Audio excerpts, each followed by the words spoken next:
আজ ঝিলিকের বিয়ে ১ বছর পূর্ণ হলো।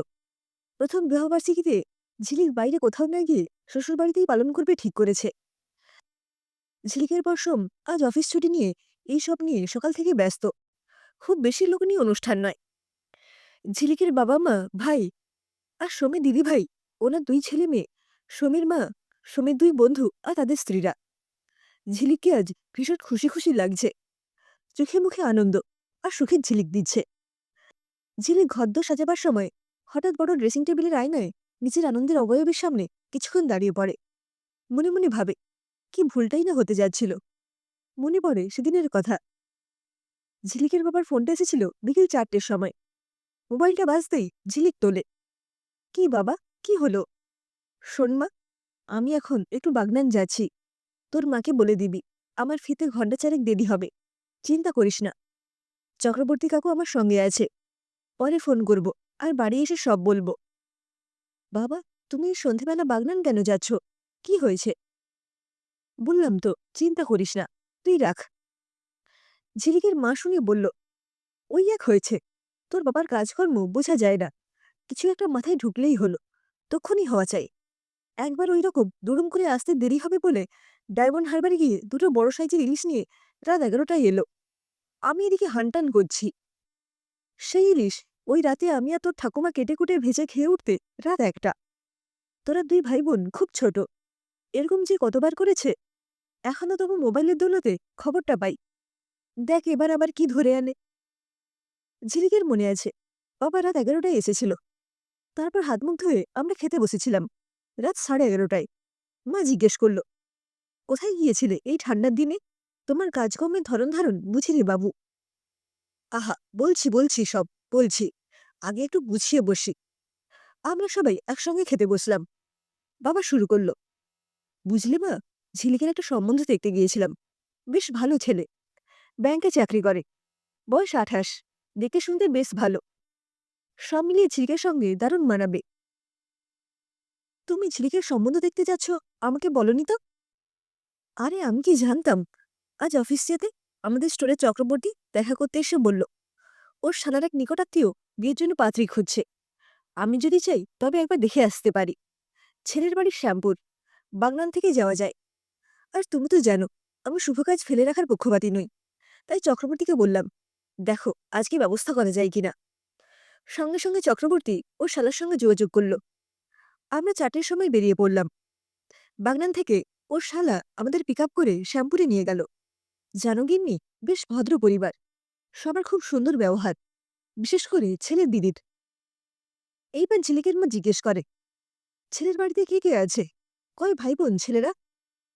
ঝিলিকের বাবা বলেন, ছেলের মা, দিদি, দিদির ২ ছেলে মেয়ে আর ছেলের ঠাকুমা। ছেলের বাবা ৭ বছর আগে মারা যায়। ঝিলিকের মা জিজ্ঞেস করেন, আর বোনের কোথায় বিয়ে হয়েছে? আর বোন ছেলেপুলে নিয়ে বাপের বাড়িতে থাকে কেন? বর বাইরে থাকে?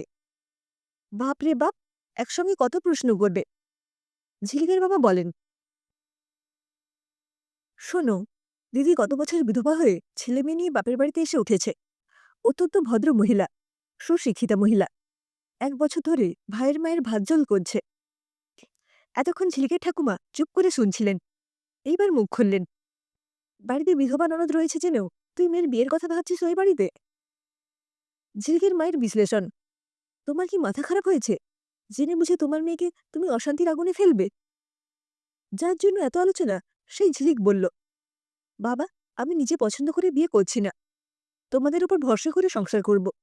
তা বলে তুমি যে বাড়িতে রায়বাঘিনী ননদিনী রয়েছে সেখানেই আমাকে ফেলবে? এতটা ভার হয়ে গেলাম তোমাদের কাছে? এইবার ঝিলিকের বাবা বললেন, আমি বুঝতে পারছি না তোমরা এভাবে কেন রিয়াক্ট করছো। আমি বাবা হয়ে ইচ্ছে করে আমার মেয়ের অমঙ্গল অশান্তি ডেকে আনতে পারি? তোমরা ভাবলে কি করে? অত্যন্ত বিরক্ত দেখায় চিন্ময় বাবুকে, মানে ঝিলিকের বাবাকে। চিন্ময় বাবুর মা বলেন, শোন খোকা, ওই বাড়িতে দুটো বিধবা মহিলা থাকবে। তারা একজন স্ত্রী মহিলার সুখ-আহ্লাদ সহ্য করতে পারবে ভেবেছিস?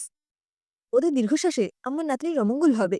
না না, ওখানে একদম সম্বন্ধ করা যাবে না, তুই বারণ করে দে।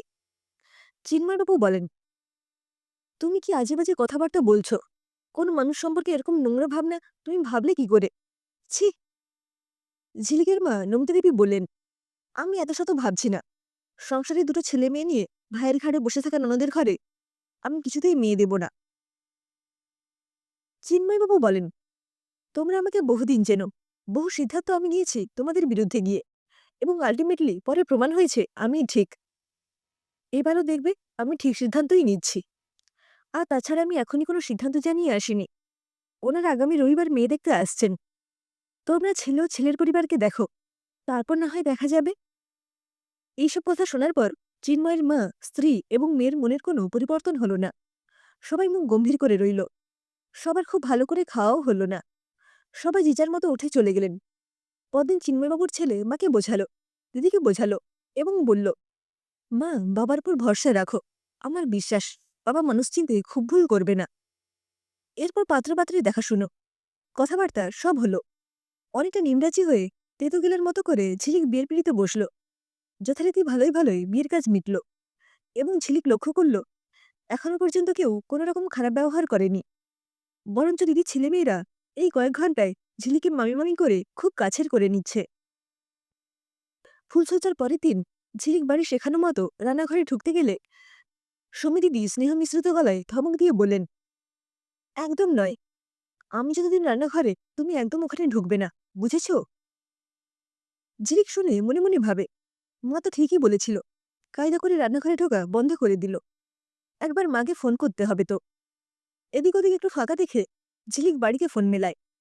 ওদিক থেকে উত্তর এলো, তোকে আমি বলেছিলাম না, তোর বাবার উপর ভরসা করে আমি যে কি সর্বনাশ করলাম কে জানে। এখন সারা জীবন কি করে কাটাবি কে জানে। সন্ধ্যেবেলার সময় দিদি চা পকোড়া করে ডাইনিংয়ে এসে ঝিলিকদের ডাকল, সোম, নতুন বউকে নিয়ে একটু বাইরে ঘুরে আয়, আর যা যা বলে দিচ্ছি ওগুলো কিনে নিয়ে আয়। দিরাগমনে যেতে হবে তো। ঝিলিক মনে মনে ভাবে, ও বাবা, এ তো দেখছি পুরো দিদির কন্ট্রোলে। তবে এখনই আর সবকিছু মাকে বলবো না, দেখি আর কি কি করে। দিরাগমনে যাওয়ার আগে ঝিলিকের ননদ বললেন, ঝিলিক, তুমি ভালোই ভালোই ঘুরে এসো, তোমার সঙ্গে কিছু কথা আছে। দিরাগমনে এসে ঝিলিক মাকে জানায় দিদির কথা। নমিতা দেবী বলেন, আমি আজ করেছিলুম। তোর বাবার ওস্তাদির জন্য না তোর জীবনটা বরবাদ হতে বসেছে। চিন্ময়বাবু মেয়েকে জিজ্ঞেস করে, কি রে, আমাকে ভুল প্রমাণ করতে কিছু পেলি? তুমি থামো তো, বেশি কনফিডেন্স। মুখ ঝামটাই নমিতা দেবী। দিরাগমনের পর সবাই কাজে বেরোলো। ঝিলিকে ননদের ছেলেমেয়েরা স্কুলে গেল। সোম অফিস বেরোলো। দুপুরে খাবারের পর সোমের মা শুতে চলে যাবার পর সোমে দিদি ঝিলিককে বলল, ঝিলিক, তুমি আমার ঘরে একবার এসো। ঝিলিক মনে মনে এইবার ভাবে, এইবার ঝুলি থেকে বেড়াল বেরোবে। তবে আমায় শাসনের বাড়াচালে বাদ দিয়ে আসলে আমিও বলে দেব, আমি কারোর কথাই চলব না। আমি লেখাপড়া নাচ গান চালিয়ে যাব। আমাকে কোনো কিছুতে বাধা দেওয়া যাবে না। মনে মনে তৈরি হয়ে দিদির ঘরে উঁকি মেরে বলে, দিদি, আসবো? হ্যাঁ হ্যাঁ, এসো এসো। সোমে দিদি বলে, ঝিলিক, তুমি গ্র্যাজুয়েশনের পর বসে আছো কেন? চাকরি করে নিজের পায়ে দাঁড়াতে চাও না? আমাদের মতো হেসেল ঠেলবে আর ছেলে মানুষ করে জীবন কাটাবে? তোমার পছন্দের নাচ গান এসবগুলো সুনীল সমাধি হবে? ঝিলিক শুনে ভাবে, ঠিক শুনছি তো? শোনো, তুমি এখন থেকে সোম অফিস বেরিয়ে যাবার পরে পড়তে বসবে, সরকারি চাকরির প্রস্তুতি নেবে। এখানে নাচ গান যেটা ভালো লাগবে সেইটা শিখবে। জীবনকে এগিয়ে নিয়ে চলো। জানো, আমি খুব লেখাপড়ায় ভালো স্টুডেন্ট ছিলাম। আমার খুব ভালো বিয়ে হয়েছিল। বিয়ের আগে আমি একটা প্রাইভেট ব্যাংকে কাজ করতাম। বিয়ের পর সংসারে ঢোকার পর শ্বশুরমশাই বললেন, বৌমা, তুমি বেরোলে কি করে হবে? তুমি বরঞ্চ চাকরিটা ছেড়ে দাও। আমি ওনার মুখের ওপর না বলতে পারলাম না। তবে বেশ চলে যাচ্ছিল। কিন্তু গত বছর তোমার নন্দাই হঠাৎ করে চলে যাবার পর আমার মাথায় আকাশ ভেঙে পড়ল। ভাগ্যিস সোমের মতো ভাই আমার পাশে ছিল। আমি খুব ভালোভাবে বুঝতে পারছি মহিলাদের অর্থনৈতিকভাবে স্বাধীনতা দরকার। আমি চাই তুমি নিজের পায়ে দাঁড়াও, চাকরি করো। ফ্রি সময় একটু ভাগ্নে ভাগ্নিদের পড়া দেখিয়ে দিও। আমি তোমাকে সব দিক দিয়ে হেল্প করব। আমি তোমার রায়বাঘিনী ননদিনী হব না। আর একটা কথা মনে রেখো, এই বাংলায় সব পরিবারের মানসিকতা একরকম নয়। আর আমার ভাই সোম, আমার মাও খুব উঁচু মনের মানুষ। আমার কথায় তুমি বিশ্বাস রাখতে পারো। এতক্ষণ ড্রয়িং রুমে আয়নার সামনে দাঁড়িয়ে ঝিলিক 1 বছর আগের কথা ভাবছিল। চমক ভাঙল মা ভাইয়ের ডাকে, দিদি, আমরা অনেকক্ষণ এসেছি, সোমদা কোথায়? ঝিলিক হঠাৎ মাকে জড়িয়ে ধরে বলে, মা, ভাগ্যিস সেদিন বাবার কথায় ভরসা করেছিলাম। সত্যিই বাবা মানুষ চিনতে পারে। মা, বাবা কোথায়? চল, তোর বাবা বাইরে তোর ননদের সঙ্গে কথা বলছে।